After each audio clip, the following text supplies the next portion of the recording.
ఆయన వివరించారు కాంగ్రెస్ పరిస్థితి. దీపక్ రెడ్డి గారి మాటల్లో కాంగ్రెస్ వచ్చిందన్నారు. ఓకే, ఆయన మాటే తీసుకుంటే 1989లో టీడీపీ ఓడిపోయింది అంటే టీడీపీ వచ్చింది, 94లో బతికింది. తర్వాత 2004లో ఓడిపోయింది అంటే టీడీపీ వచ్చింది, 2009లో కూడా ఓడిపోయింది అంటే చచ్చింది, 2014లో బతికింది. కాబట్టి కాంగ్రెస్ వచ్చిందంటే మరి టీడీపీ ఓడిపోయినప్పుడు చచ్చింది అనుకోవాల్సిందే కదా. అది 0నా 1 2 ఓటమే. కాబట్టి రాజకీయాల్లో పార్టీలకు కానీ వ్యక్తులకు కానీ ఉత్థాన పతనాలు జయాపజయాలు ఇవి సర్వసాధారణం. పెద్ద పెద్ద గొప్ప వ్యక్తులే ఇందిరాగాంధీ, వాజ్పేయి, ఎన్టీఆర్, జయలలిత, చంద్రబాబు నాయుడు, కేసీఆర్ ఇట్లాంటి నాయకులు, చిరంజీవి ఇలాంటి నాయకులు కూడా ఓడిపోవడం జరిగింది. ఇంకా రాజకీయ పార్టీ నేను చెప్పాను 3 సార్లు ఓడించామని చెప్పేసి.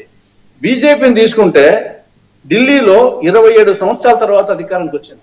మరి బీజేపీ 27 సంవత్సరాల పాటు వచ్చింది అనుకోవాలన్నా? ఢిల్లీలో ఆ రాష్ట్రంలో వచ్చేసి 98 నుండి 2020 వరకు 27 సంవత్సరాలు.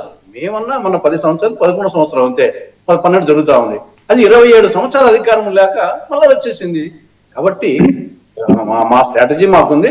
ఖచ్చితంగా ఏ విభజన అంశం వచ్చేసి మాకు ప్రతికూలంగా తయారైందో ఆ విభజన అంశంలోని అంశాలే 2029కి మాకు వచ్చేసి ప్రత్యేక హోదా అనేది మా యొక్క బ్రహ్మాస్త్రం అవుతుంది.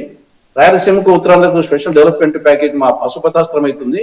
మిగతా కడప జిల్లాలో స్టీల్ ప్లాంట్ కానీ, దువరాజపట్నం ఓటరేవ్ కానీ, మిగతా చట్టంలోని అంశాలు కానీ ఇవన్నీ మా యొక్క గాంధీవాలు మిగతా అస్త్రాలు అవుతాయి. కాబట్టి ఖచ్చితంగా మా వెపన్స్ మాకున్నాయి. సరే, కాలం కొంతవరకు విభజన అంశము కొంతవరకు ఇంతవరకు దెబ్బతీస్తుంది వాస్తవమే, కానీ ఎల్లకాలం అట్టే ఉండదు.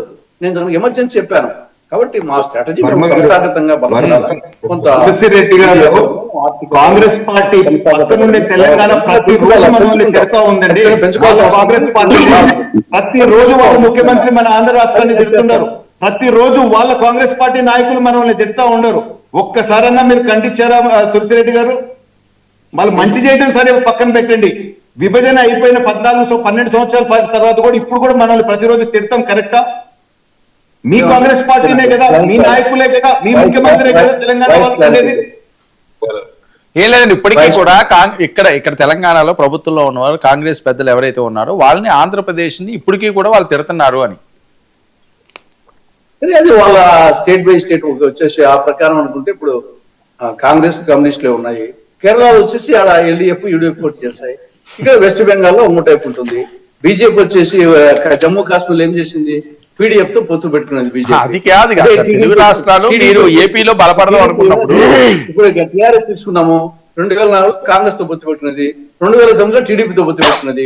ఇదే టీఆర్ఎస్ తెలంగాణలో 2004లో మాతో పొత్తు పెట్టినది, 2009లో వాళ్ళతో పొత్తు పెట్టుకున్నారు. కాబట్టి ఈ యొక్క రాష్ట్ర పరిస్థితులు బట్టి ఎంత జాతీయ పార్టీ అయినప్పటికీ ఆ రాష్ట్ర పరిస్థితి బట్టి ఆలోచిస్తారు.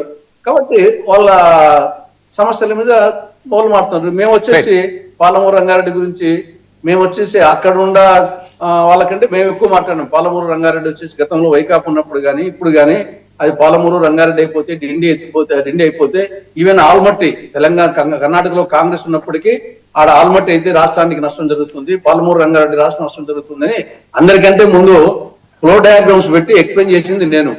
కాబట్టి దాంట్లో మా స్టాండ్ అది రాష్ట్ర